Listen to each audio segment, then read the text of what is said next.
this on? Yep. Hi guys, thanks Rabina for the introduction. So she's given me a good start and about me. So Rabina's covered most of it off, but I've been with Kwasi for about 4 months, and I also have Clickety, which is a freelance consulting work that I do in the digital marketing space. So a quick overview of what we're going to talk about today. I won't go through it all because we're literally about to talk about it, but this is what we're going to be covering off. So we'll get right into it. I think we would all know what basic remarketing is. It's re-engaging customers who have interacted with your website or your ads and trying to get them to come back and complete their purchase. Unfortunately, I've seen too many examples where people have remarketing audiences set up based on all website visitors. If that's all you can do, it's not incredibly bad, but there are better ways to do it because those people could be your competitors. They could be prospective employees. You don't know why they're looking at your website. So at the very least, I would recommend doing multiple visits or multiple events on your website to make sure that there are people actually in the market for what you're going to be advertising. And then that brings us to what cross-channel remarketing is. So this is using multiple channels. Today I'll be talking about social, LinkedIn, Google, comparison sites, and email, which is owned, to re-engage customers who have visited your website and not converted, but making those channels talk to each other. So you're going to be serving Google ads to people who have interacted with your LinkedIn ads, and vice versa across all the different channels. And then the benefits of cross-channel remarketing are numerous. So we've got increased overall conversions, increased conversion rate, decreased cost per conversion, and this is achieved through enhanced personalisation and increased visibility and reach. So the enhanced personalisation is important because it's well known that people react better and convert better on ads that are somewhat personal to them, that they can see themselves in that ad.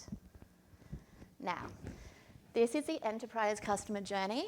It comes from a company called Gartner. I'll explain in a little bit who they are, but it showcases how incredibly complicated the purchase journey for software can be. So Rabina touched on this just before, but for the enterprise SaaS products, the journey is approximately 233 days long. That includes 53 days from initial ad exposure to request a demo stage, and another 96 days before an official opportunity is created, which is your sales qualified lead, and then another 84 days to close a sale. This involves over 31 touch points across a multitude of different channels and campaigns. So this here highlights effectively the need for effective cross-channel remarketing to enable a frictionless customer journey that improves business outcomes. Now, I will admit the Gartner infographic was a lot. It was very complicated, a little overwhelming. So we can break it down into a similar purchase journey. If we think about the stages of the purchase funnel, which is the same as your consumer purchase funnel, just with a business lens.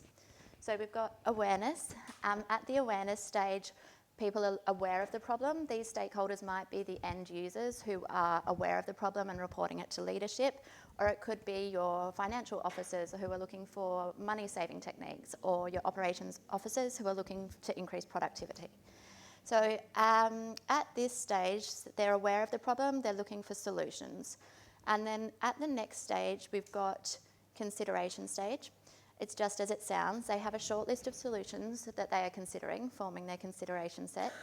At this stage, they might be looking at review sites such as Capterra and G2, or downloading white papers of LinkedIn, or perhaps even requesting a demo. At the decision stage, they're making the final agreement about which option is going to best suit their business needs. So this is characterised by proposals, negotiations, and trial periods.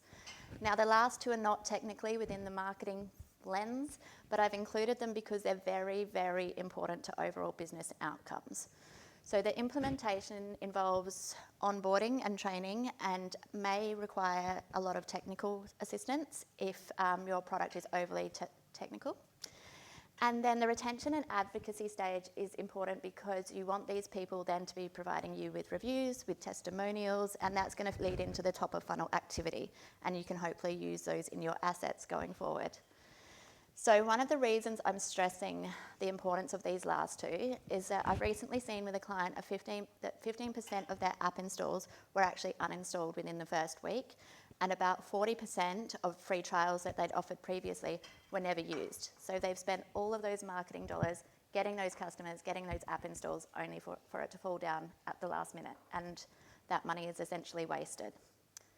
So we'll now have a quick look at the channel mix. So the beauty of cross-channel remarketing is that not all channels are created equally. They have different targeting, they service different stages of the funnel. But when you use them cohesively, you can create that seamless customer journey that you're after. As a side note, if you have time and resources available, customer journey mapping is really important in trying to figure out where your customers are at the different stages, and then what assets or information they want to receive at that time. And then, so I'll go through, that's a strange size bullet point. That's a really important point. That's exactly what I was thinking. So we'll go through these in more detail, but we've got the ones there, and we've got LinkedIn, comparison sites, Google, email. We've got benefits of them and things that can make them difficult. So I think we'd all be pretty much across that, but comparison sites, people might not be. They are your equivalents of your CanStars and Finders in the retail space, but these ones are software based. And social media is not on there, but it's not because it's not important. It's more to do with formatting, and there wasn't space for it. So while people aren't going to be buying software on social media necessarily, they still spend at least on average 10 hours per month on those social media channels. So you still want to include it in your channel mix. You just want to think about what they're going to want to be receiving at that time. They're probably not going to book a demo, but they might love a customer testimonial or a reward or an award that you've just won, or anything that's going to add that proof point to make them feel more trust in the brand. Okay, LinkedIn, of course, with 900 million users, professional setting with detailed targeting. And it's important to use job functions instead of job titles to prevent attrition. There's so many different naming conventions for different roles in businesses that if you're going to go with job titles, you may not get your whole target demographic. So I've got on the next page, I've got just, I think we'd all be familiar with this, but I love a lot of LinkedIn targeting where you can do company revenue, job seniorities, and company industries. This is an example we might use for a home loan automation software, but importantly, I should have included it, but I didn't. I've recently done some work for an advertising attention company, and so they were going to the Cannes Lion International Festival of Creativity, and they had all of their meetings booked out, so their diaries were full already. But they had the list of companies that they wanted to target. They wanted the people they were meeting with to see their ads, to build that brand awareness.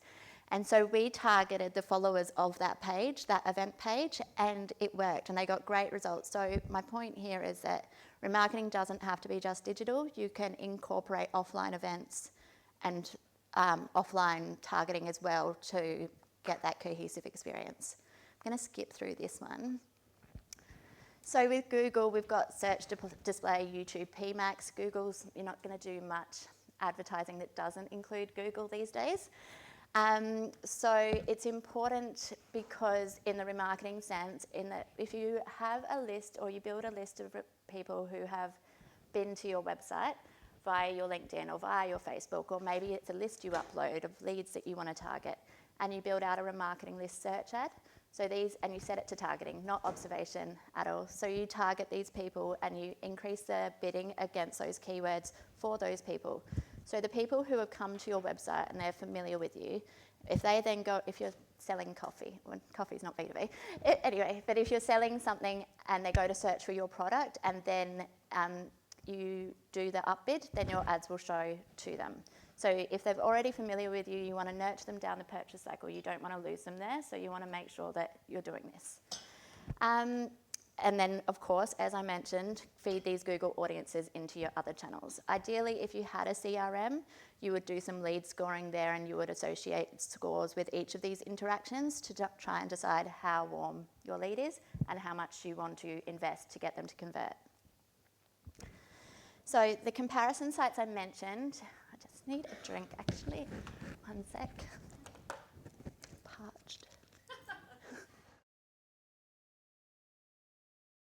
So the comparison sites I mentioned, the main ones are Capterra, G2 and GetApp. So they are actually owned by Gartner, or two of them are owned by Gartner. So that big, messy customer journey map, that comes from Gartner, and that's because they have these sites that have millions of visits each month, and they know a lot about what goes into that journey. So with your consumer ones, you've got CanStar, Finder, Mozo, all of those. What people sometimes don't know is that those are completely monetized. They are not an accurate representation of all the products in market. You have to pay to get in front of them. With Capterra though, and all of these, they're not completely monetized. You can have an organic post, which I've chosen Salesforce because I think we'd all be familiar with Salesforce. But so Salesforce is big enough not to need to advertise on Capterra. So they've done the right thing and they've gone and built out their organic listing. It involves like about 10 videos, images and case studies, and they've got all of their features down there. So that's good, but then Capterra is going, okay, we know people are going to search for Salesforce, and we're going to capitalise on that by promoting a competitor. So at a basic sense, I would always go and fill out your organic profile if you were selling a product that is relevant for there, because otherwise they might just put your name, which isn't a great customer experience. And then better still, I would also go and do the paid advertising. It's actually it's very easily manageable. They've got great support. You can set your cost per click like Google Ads, and they give you forecasts of the clicks. So it's very easy to manage the spend. And then we have, so in the asset mix, and this was touched on in the previous session, we've got, you're not going to go back to them, you're not going to re-engage people with the same offer or the same content that you did before. So you're going to need white papers, webinars, case studies, demos, another big bullet point. You're going to need all of those in a consistent fashion that is going to nurture them down. And the white papers would service the top of the sales funnel. Webinars also the top. Case studies and demos are further down. So you'll need the resources to be able to service this whole journey for them. Now, in the B2B SaaS results, so this is for a company that I've worked for previously, and so it's important, I think, of course, measurement and benchmarking. When you have your internal benchmarks where you can grow month on month or period on period, you can get your industry benchmarks from people like WordStream who do it every year, and they give you, for your industry, the click-through rate, conversion rate, not cost per conversion, because we don't have that information. And then you have your Google reps and your LinkedIn reps and your Capterra reps who can give you industry. You can give them a competitor set, a list of competitors, and then they will give you the average. So if you've got an in at any of the big advertising platforms, you should utilise that and get your averages. And then, so based on that, we've got LinkedIn, Google, and social media and email. And then we can see that the click-through rate for the activity that we did is 325% higher than the previous account average and 112.5% higher than the industry average. So by utilising these audiences and getting them to talk to each other across this channel mix, we were able to achieve those results. And then we've got the conversion rate is 136% higher than the previous account average and 97% higher than the finance industry average. So that's just your proof points here about how we've seen this work. So this is one specific example, but I've never not seen this type of activity increase performance and decrease costs. So next one. And then I've just got a couple of other examples here about the cohesive way you can do this. So we've got Workiva, which is a GRC software. And as I mentioned, you probably wouldn't do, we've got Facebook up the top. You probably wouldn't do Facebook for a prospecting audience unless it was something like an event, which they've got here. You would probably do it for a testimonial or something like that. So they are one of the B2B customers that do prospecting on Facebook. And then below that, you've got your LinkedIn activity, which is pretty standard. And then they've got an example here where they're not actually defending their brand space and they're not doing their responsive list search ads in Google, and that's why you've got two competitors, Ansarada and Elation, showing up above them. So that represents a little bit of a lost opportunity for them because they've paid all that money on those other channels to have those interactions, and then when people go and search for them, and I don't have it here, but this was a Workiva branded search. So I've typed in Workiva and they've not come up and they've not got their ads. So that's a bit of a wasted opportunity for them. And now we've got Tidio. So Tidio is a chatbot software. I've done some work with a chatbot company. They have their organic Capterra post there. And I love this example though because I typed in Tidio and you've got Sendbird up the top being a little bit cheeky, but I love that as an alternative to Tidio. And then funnily enough, you have at the bottom Tidio doing the same but with intercom. So if you have a software or a B2B product that is easily comparable, then you can definitely do that. You don't generally get in trouble unless you're being misleading. And as long as you have on your landing page a table that shows the two comparisons, Google won't penalise you and you're serving the customer better, which is what Google wants. They want good customer outcomes. And then we have a Tidio LinkedIn post, which I saw from the LinkedIn library, which is a great one because it's a proof point, it's a checklist, so it could either service the top or the bottom of the funnel because you've got your checklist, which is the general tofu asset, but then you have your return on investment of 276%, which is amazing. And if you're already familiar with Tidio, you're going to go, wow, like that's a great proof point there. And then I have some tips, tricks, and best practices. So this was touched on briefly in one of yesterday's sessions, but data-driven attribution. So if you're running cross-channel remarketing and you're using 4 or 5 different channels and you're not doing data-driven attribution, you're not going to be able to attribute the value to the channels that their customers come from. So both Google Ads and GA4 have that option.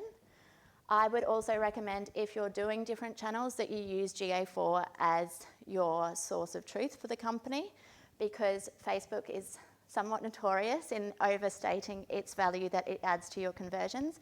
And then they've all got different ways that they do it. So for business stakeholders, for reporting, for leadership, I would definitely do data-driven attribution.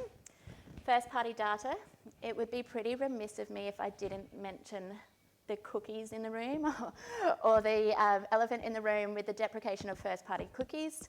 It's on a bit of a flexible time frame. At the moment, we're in the stage where 1% of the 32 billion users, I think, they're testing out the phased-out cookies, so that's really a drop in the ocean, and that's not really going to impact us very much at this stage. But if it does progress, you're going to need to improve first-party data. And this is where enterprise marketing is good because you generally exchange personal details much earlier because they're downloading your white papers or they're subscribing to your newsletter. So you've got that first-party data. So you just need to make sure that you are feeding that into your advertising going forward. As mentioned just before, the consistency in messaging, having your favicons match up, having your messaging match up. We can see it a little bit more here with the consistency in images. So you want people to remember that they've seen your brand before and your ads before.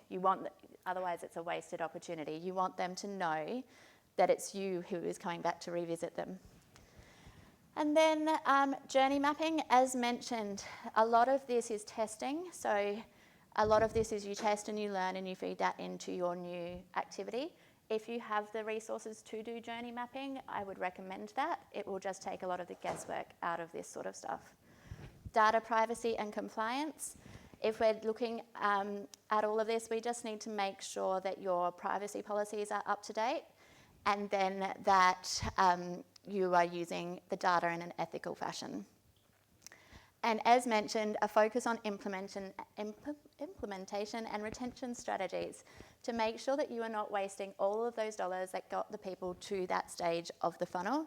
You want to make sure you keep them and that they become your advocates and then you feed that in. And for example, on Capterra, if we go back.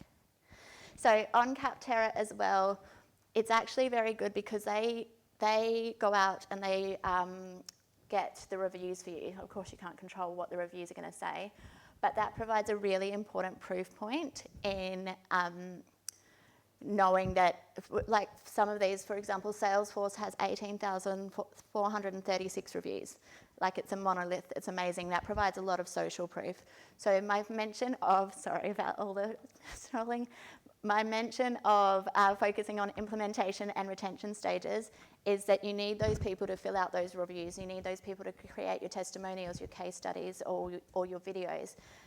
So yes, and I have absolutely rushed through this, Robina. So we do have plenty of time for questions. God, we have heaps of tough questions. Yeah. Thank Kate. I've got this little slide on the 15. I didn't see the time until like 5 minutes ago, and I was like, That's all fun. Yeah, that was nice. Cool.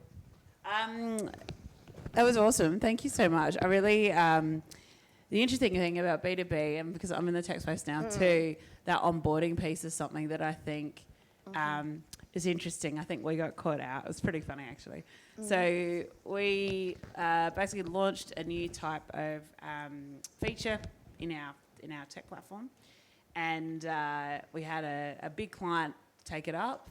And then when it came to actually setting it up, the onboarding, it was an absolute, I think I can say it safely in this room, shit show, right? With the lives. Absolute shit show. Because they've been so, like the sales team and, exec have been so focused on, getting the sale across the line. We've been so focused on messaging and our repositioning and the brand and all of that. So when they sold it and it went through to essentially the success team to then actually build it, work with the client to onboard. I then got last minute requests from the UK going, oh, by the way, Brandon, we need an onboarding deck. And I'm like, yeah. what do I look like to you? I'm not, I haven't even tested this feature, let alone used it. So, it was a real, for me anyway, baptism of fire in a way. So now I know that next time, make sure that I ask them, because if they haven't done it, I need to plan for it. Because somehow marketing, you end up dragged across the whole thing. Yeah. But yeah, it's really interesting because then also like the review function as well. That's another side of it. My challenge is that we have a review, within our platform, there's a review function. So because it is essentially like a human services, like human-powered services marketplace, you have, the ability for the client to rate whether this creator was good or this creator was hard to work with or whatever. Do you have any advice on getting people to do a review a second time on, say, Capterra or Google or G2 or wherever? I find generally if you hit them all at once at the one time, so it's hard if yours is in the platform, but usually, so Capterra actually, they incentivize people to give you reviews. I think it's ethically fine because you're not paying for them and you can't control the outcome of them. But I think they give people $20 gift cards for it. Oh, right. So you could also do that. Say, hey, here's $20. Can you go and fill out on Capterra? Yeah. I know you've just done this like $20,000 video, but here, have $20. Yeah. Have $20. True. But otherwise, I think generally we send out all review components together, so you're not re-hitting them back up, and that then there's more consistency in the reviews because as time passes, they might have a different experience of the product. So, yeah. Anyone else got questions for Kate? All right, we'll start down this end. Gonna get my steps in today. Hello, Axel. Nice to see you again. Thanks, Kate. I have some comments to add as well as a question.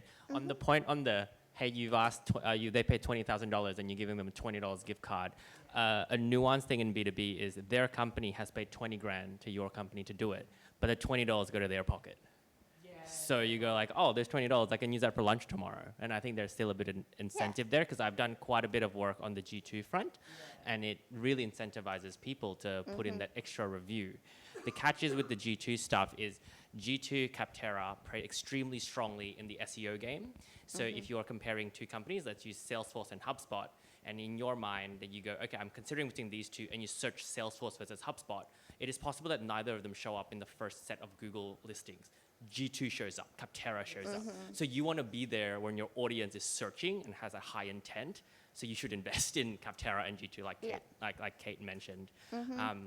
Anyway, that was a point. I do have a question, Cate. Yes. On the retargeting aspect, so you mentioned the importance of having Google Analytics, Google Analytics 4 to string that along. Yep. How hard is that to set up in terms of that attribution? Like how long does it take and how much effort does it take to set that up? I don't think it takes long at all from my experience. The tech team usually handle it, but you get data flowing through in a matter of days, and there's usually a 24 to 48 hour delay.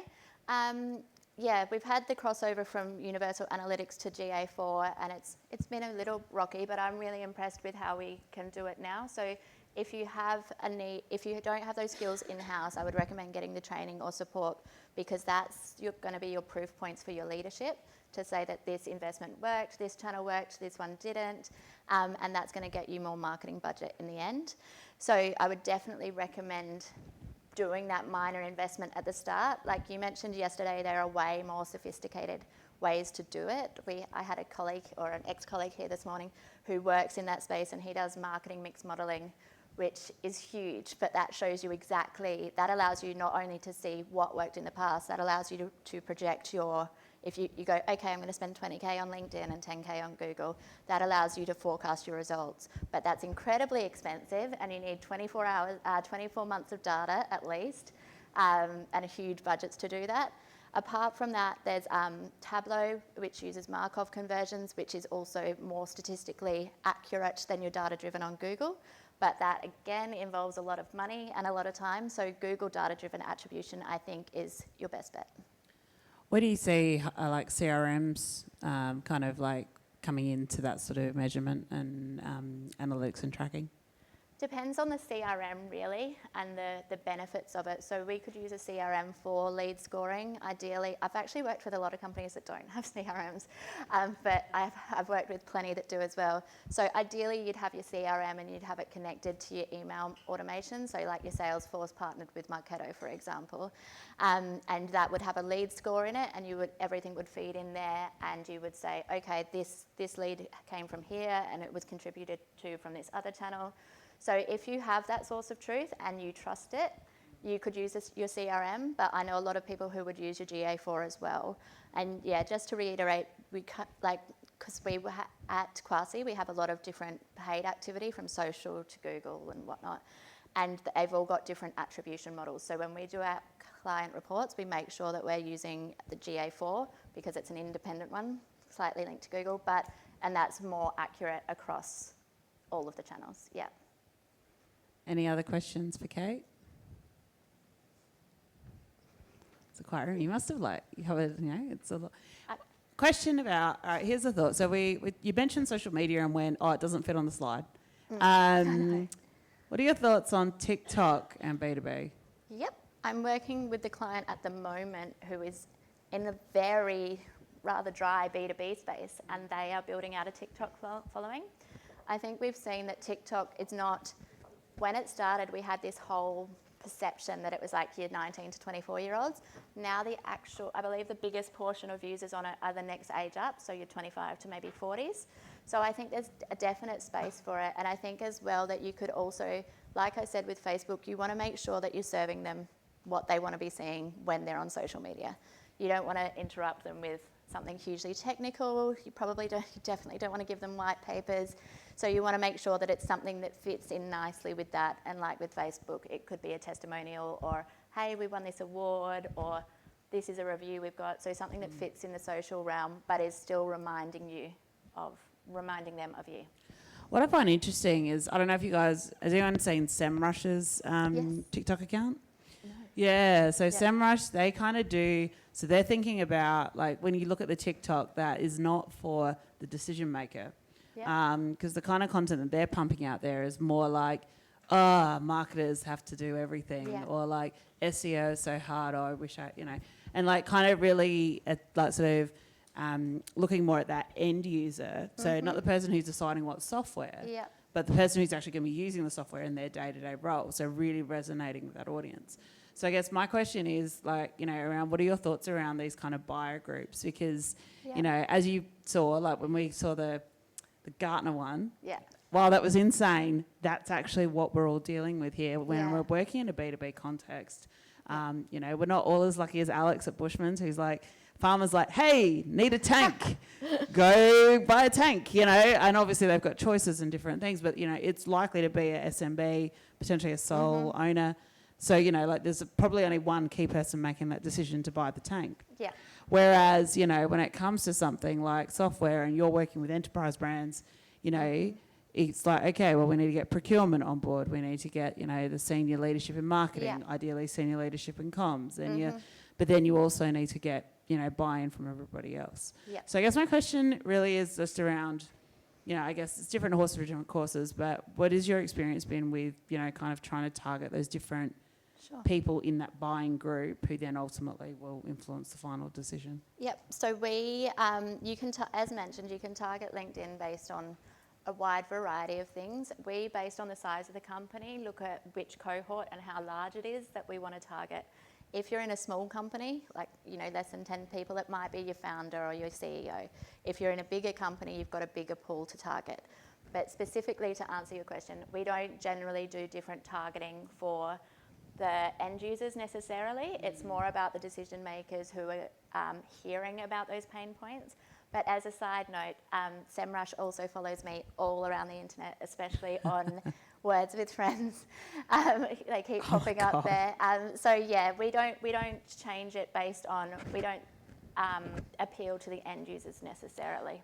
Do you know what ads been following around the internet for, like, I don't know, Canva? Actually, we should. I should chat to one of the guys from Canva is actually here, by the way, and you should go and get some merch from the refill stand because they brought some. Yeah, that ad and that jingle has just been following me around the internet. And I'm like, I think it's because it knows I don't have a paid account on my personal Gmail, but it doesn't know that I'm the same person who does have a paid account for Digital Adelaide. Anyway, it's just a side note. It's annoying. Wish it would go away. I did want to say, though, because I mentioned before in the previous session was about programmatic. None of this ties into programmatic. This is all specific channels where we've got visibility over who sees it and who we're targeting. The SEMrush stuff is programmatic, but this talk wasn't about programmatic. Cool. Just so we're clear.